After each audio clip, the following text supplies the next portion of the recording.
Ek hoop het gaan met jou goed en ek wil vir jou sê welkom vanoggend hierso by Inspireer. Ons gesels hierdie week bietjie oor die vreugde van die Here.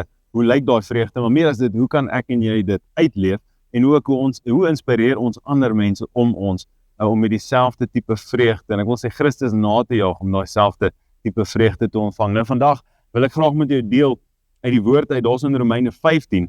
Paulus is aan die woord, Romeine 15 vers 13 en hy sê: "En mag die God van die hoop julle vervul met alle blydskap en vrede deur die geloof, dat julle oorvloedig kan wees in die hoop deur die krag van die Heilige Gees." In ander woorde, hoe kry ek en jy nuwe hoop? Hy sê, mag die God van hoop julle vervul met alle blydskap en vrede. So wanneer ek en jy vervul word met blydskap en vrede, dan lyk ons lewe anders. Dan het ons hoop, en ons weet ons hoop het 'n naam, en sy naam is Jesus Christus. En dit is daai blydskap, daai vrede en vreugde wat ek en jy ontvang, wat maak dat ons aangaan. En dis daai, ek wil nie sê mense wat net altyd optimisties is nie, maar dit is mense wat maak nie saak waardeur hulle gaan nie, dat hulle hoopvol bly. Daar's vir my 'n verskil tussen hoopvol en optimisties. Optimisties is, jy weet die huis brand af, maar hulle glo nog steeds daar gaan iets. Iemand wat hoopvol is, glo dat God weer vir my sal voorsien. En dit is waar my vreugde vandaan kom, dis waar my vrede vandaan kom, soos ons hier so lees, is van God en God alleen. Ons soek dit so dikwels in die wêreld, né?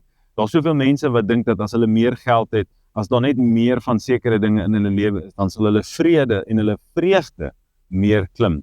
Nou, ek wil vir jou sê, hoe dieper ek en jy in Christus gegrond is en saam met hom en in hom groei, dit is hoe meer ons vreugde verhoog. Daarom is daar mense wat dalk vir my en vir jou lyk of hulle nie veel het nie, maar hulle het Christus, en daarom is hulle vreugde deur die dak.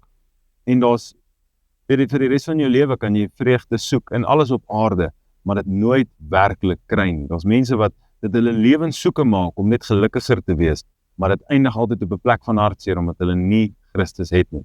Dankie tog, ek en jy ken die waarheid, maar nou is dit ons plig, dit is ons werk om te gaan en mense om ons te inspireer en hulle te wys, nie net vir hulle te sê nie, maar vir hulle te wys, hoe lyk werklike vreugde in Christus. Mag dit ons storie wees en mag ek en jy daai hoop hê wat net van hom afkom. En al gaan dit hoe sleg om ons, en ons gaan môre weer 'n bietjie gesels oor wat gebeur wanneer dit met ons sleg gaan en hoe gaan ons daardeur. Maar mag ek en jy vashou aan ons ewige hoop. Sy naam is Jesus, mag sy vrede en sy vreugde ons vul. Dis my gebed vir jou vandag. Mag die Here jou seën en ek sien jou môre weer. Totsiens.